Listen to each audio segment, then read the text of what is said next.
All right, so today we're going to try to dive into some pretty complex stuff. Yeah. We're talking about the potential for talks between Russia and Ukraine Right. with with future President Trump kind of like in the middle of it all. Fascinating stuff. Yeah, so we've got a couple of sources. Right. One is from Bloomberg. Mm-hmm. And it gives us a pretty good overview of the the whole situation. And then we've got this report from this Ukrainian news site. It's called Neutrality. Right. And they give us some really interesting, like, on-the-ground details. I see. So, the big question is, like, what will these negotiations actually look like? What's really at stake here? What are we really talking about? Well, I think the first thing to kind of wrap our heads around is, the whole context for these potential talks. Yeah. It's really changed a lot, even compared to like a year ago. Putin seems to be coming into this from a position of strength. He's emboldened by how the Russian military has been doing in eastern Ukraine. Yeah, it definitely seems like he's feeling pretty confident right now. And Bloomberg sources are suggesting that, he's going to come in with some pretty strong demands. Like, he's going to want Ukraine to basically give up any hope of joining NATO. Yeah. And embrace neutrality. Like, that's going to be his starting point, it sounds like. Right. And there's, one of his close allies, this Russian tycoon, Konstantin Malafiev. Mm-hmm. He even went so far as to say that Ukraine should only have a tiny army. Wow. Like, just enough for basic border control and, like, policing. So, I mean, what do you think? What's the strategic thinking behind something like that? Why limit their military so much? Well, I think it goes beyond just security. I mean, you have to remember, from Russia's perspective, Ukraine isn't just any old neighboring country. Right. It's historically and geopolitically intertwined with Russia. Yeah. They see it as almost like an extension of their own backyard. Mm-hmm. So NATO expanding right up to their border, that's a huge red line for them. Yeah. They see it as a direct threat to their security, to their core interests. Okay, so limiting Ukraine's military, it's not just about weakening them militarily, it's about weakening their position in general. Exactly. It makes them more reliant on Russia. Yeah. It potentially gives Putin more say in their internal affairs. Yeah. It's a power play. Really. Oh, for sure. And speaking of power plays, Bloomberg also mentions this idea of territorial swaps being like on the table during these talks. Mm-hmm. But here's the thing. Yeah. Get this. Ukraine actually holds some territory in the Kursk region of Russia. Really? Yeah, from an incursion last year. So could this be a bargaining chip for Ukraine, do you think? Well, that's the question, isn't it? Yeah. It's definitely an unexpected twist.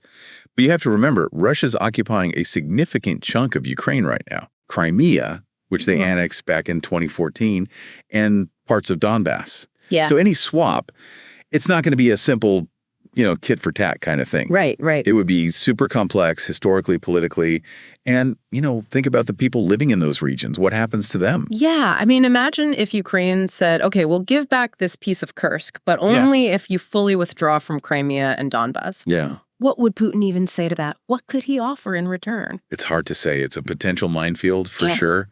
Both sides trying to maximize their leverage. And then you've got the Neutrality report, which raises some red flags about, the whole idea of a ceasefire. They're worried that it would just give Russia time to regroup and rearm before, launching another offensive down the road. A ceasefire. That's a tricky one, right? I mean, on the surface, it sounds good. It sounds like a step towards peace. But it all depends on what actually happens during that break in the fighting. Right. Is it really used to build trust? Or does it become a tactical maneuver? Exactly. That's where Ukraine's need for continued support from the West, both militarily and diplomatically, becomes super crucial. Right. They need to be in a strong enough position to deter any further aggression from Russia. Yeah, they need to be able to hold their own, basically. And speaking of the situation on the ground, Zerklona is also reporting on these recent Russian advances in southern Donbass, specifically the occupation of Neskushne and their progress in Vremivka. Right.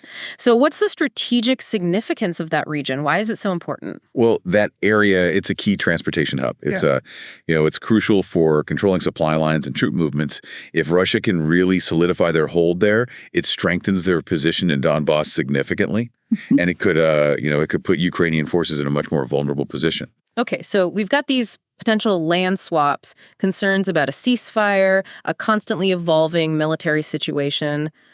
Where do security guarantees fit into all of this? Bloomberg, they highlighted those as a likely central element of the negotiations. What are we talking about when we say security guarantees? Well, security guarantees, they're essentially promises of protection and support. Think of them like an international insurance policy for Ukraine. Oh, okay, I see.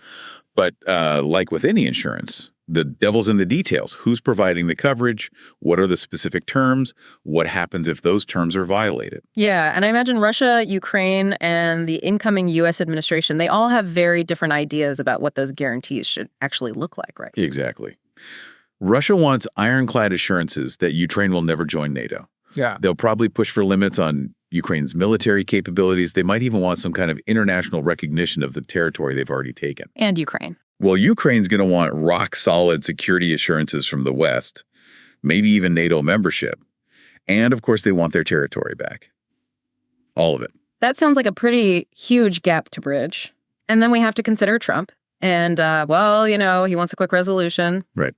So could that pressure Ukraine into making concessions that they might not be comfortable with down the road?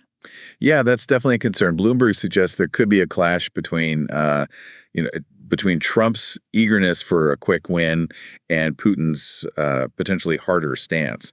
And let's be real, trusting Russia to keep its word, especially given what's happened recently, it's a big gamble. Yeah, it's a huge risk for Ukraine to take. Right. So it raises a big question for Ukraine. At what point does a negotiated settlement become riskier than continuing the fight? That's a tough one. But before we try to answer that, maybe we should step back for a second and remember that these negotiations haven't even begun yet. Everything we're talking about, it's based on sources, interpretations, potential leaks. Absolutely. The actual negotiating positions could be completely different when everyone's actually sitting at the table. It's true. Maintaining a healthy dose of skepticism is it's crucial right now. The situation is constantly evolving. The military balance could shift, public opinion could change, unforeseen events could happen. Yeah, it's a very fluid situation. So we're left with a lot of uncertainty. But one thing is clear. The stakes are incredibly high. Not just for Ukraine and Russia, but for the whole region and potentially the world. Absolutely. These aren't just, political games. These negotiations, they're about real lives. They're about real borders and the very real possibility of peace or more conflict. The decisions made in these talks, the compromises or the lack of them, they'll have consequences for years to come. Right. And, we've covered a lot of ground here. But we've only just scratched the surface. So join us next time as we dive into the potential outcomes of these talks and try to figure out what a successful resolution might actually look like.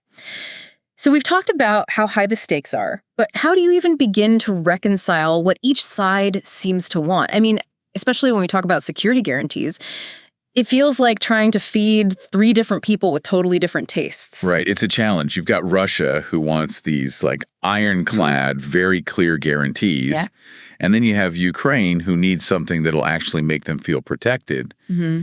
And then the U.S., they're probably just trying to find a way out of this whole thing. Yeah. So trying to find a compromise that works for everyone, that's a tough one. It really is. And then there's Trump. He's made it clear he wants this resolved fast. So do you think he'll push Ukraine to give up more than they should just to get a deal, even if it hurts them in the long run? It's a worry. Bloomberg's reporting suggested there might be some tension there. Okay. Trump wanting a quick win and Putin maybe being more stubborn. Yeah. And honestly, can we trust Russia to keep their promises? Especially after everything that's happened? That's a huge risk for Ukraine to take. It is. So what would real security guarantees even look like? What would make Ukraine feel safe enough to agree to neutrality, knowing Russia is right there? Yeah, that's the big question. Ukraine needs more than just promises. They need something that'll really have consequences if Russia breaks the rules. Yeah. But getting that from everyone, especially if the U.S. isn't totally on board, that's going to be tough. Would it involve international peacekeepers? Mm-hmm. Would NATO have to step in even if Ukraine isn't a member? These are the kinds of things they'll be fighting over. Okay, let's go back to those territorial swaps for a second. Okay. We talked about that Kursk region that Ukraine's holding. Right.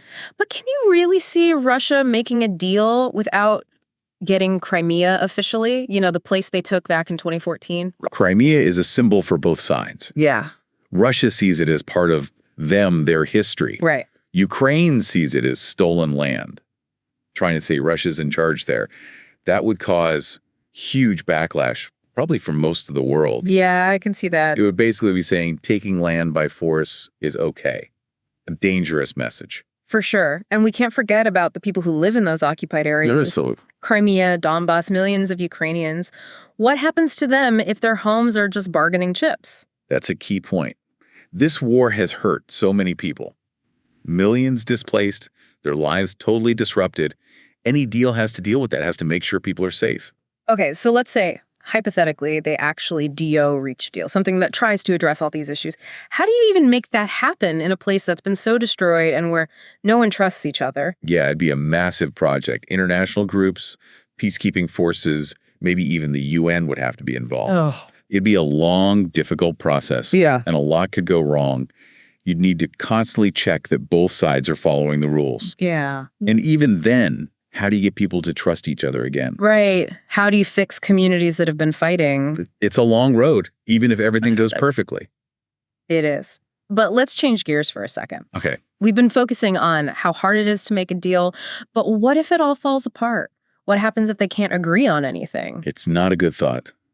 If talks fail, this war will likely keep going, maybe even get worse.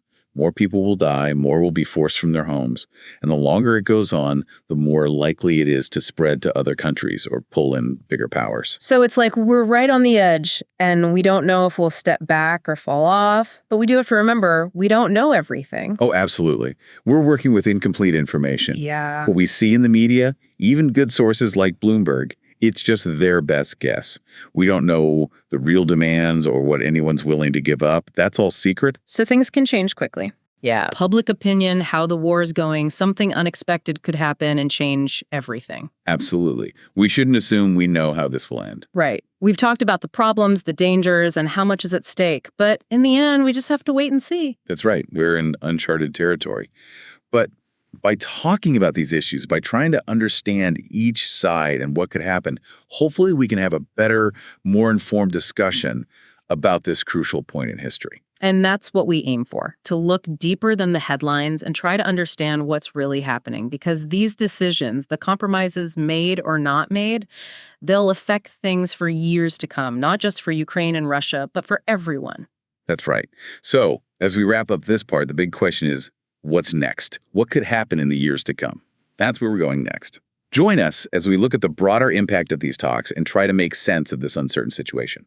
All right, so we've gone through all the potential scenarios, the demands, the risks, everything. But let's zoom out a bit, What is all this whole Russia-Ukraine situation with Trump jumping in? Tell us about like the big picture, the way power is shifting in the world. Yeah, that's a really interesting question. On the one hand, you've got Putin, and he seems to be calling the shots, right? Yeah. He's using, the fact that Russia's military is doing well, maybe the fact that the West seems a bit weak right now, even, maybe Trump being a little unpredictable. He's using all of that to try and get what he wants. Right. It makes you think maybe Russia's getting bolder, more assertive, almost like back in the Cold War, It does feel a bit like we've gone back in time sometimes. But, Ukraine's also been holding out for almost 3 years. Yeah. Longer than a lot of people thought they would. Right. And they've gotten a lot of support from the West. Doesn't that say something, too? Like, maybe things are changing, and smaller countries aren't just, like, pawns in the games of bigger countries anymore. Oh, for sure. Ukraine has been incredibly resilient. The way they've been able to get help from other countries, the military aid, the economic support, it's definitely messed with Putin's plans. Yeah. It shows that even now, when these big powers are competing, smaller countries can still make a difference. They can still have a say in what happens. So we're seeing both sides of this, right? Russia trying to be the big guy again, but also this more connected world where smaller countries have more power, and these alliances matter. So where does that leave us? What could happen in the long term? Well, one possibility, and it's not a great one, is that we go back to something like the Cold War. Imagine Europe divided again, Russia and the West fighting for control, maybe even some smaller wars breaking out, everyone building up their weapons, and this constant fear that things could get out of hand. Yeah, that doesn't sound too good. Are there any other options, anything a little less, doom and gloom? There's always hope. Another possibility, and this is what people who want peace are working towards, is that they manage to make a deal. even if it's not perfect. Maybe it can create some kind of way for everyone to coexist, not necessarily being friends or forgetting what's happened, but finding a way to, live with each other, to deal with those security concerns without fighting. But it would take a lot. Yeah. Everyone would have to give up something, be willing to back down a little, and really commit to talking and finding peaceful solutions. That sounds really hard, especially after all the bad blood between them. But even if that ideal situation seems unlikely, at least thinking about these possibilities helps us understand how complicated this all is. Exactly. We need to be aware of the dangers, how things could escalate, how it could all go wrong. Right.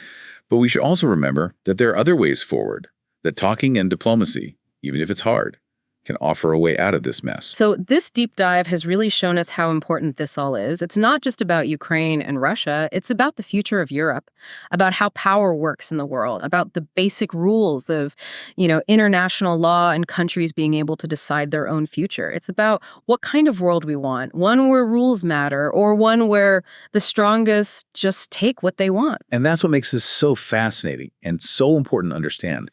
The things that happen in these negotiations, the compromises they make or don't make, they'll have an impact for years to come. It'll change how countries interact with each other. And it reminds us that we're not just watching this happen, we're all a part of shaping the future, whether we realize it or not. That's a good point. So for our listeners trying to make sense of all this geopolitics and, human drama, what's the one thing you want them to remember as they watch this situation play out? Pay attention. Pay attention to the details, to what they're willing to give up, to the promises they make. Don't just look at the headlines. Try to understand why everyone's doing what they're doing, what they're afraid of, what they want, because this isn't just some game. It's about real people, real places, and whether there'll be peace or more war. That's a powerful thought to end on. We've covered a lot today, gone deep into these potential negotiations, thought about the bigger picture, even tried to look into the future a bit. But like with any complicated situation, we don't know the ending yet. It all comes down to the people in charge, the decisions they make, and what they're willing to accept. But by talking about these complex things, by trying to understand different viewpoints and what might happen, we can all help make the discussion about this moment in history better and more informed. And that's really what we're trying to do here on the Deep Dive, to give our listeners the knowledge and understanding they need to make sense of the world. Well said. Thanks for joining us on this deep dive, and we'll see you next time for another look into the most interesting and important issues of our time.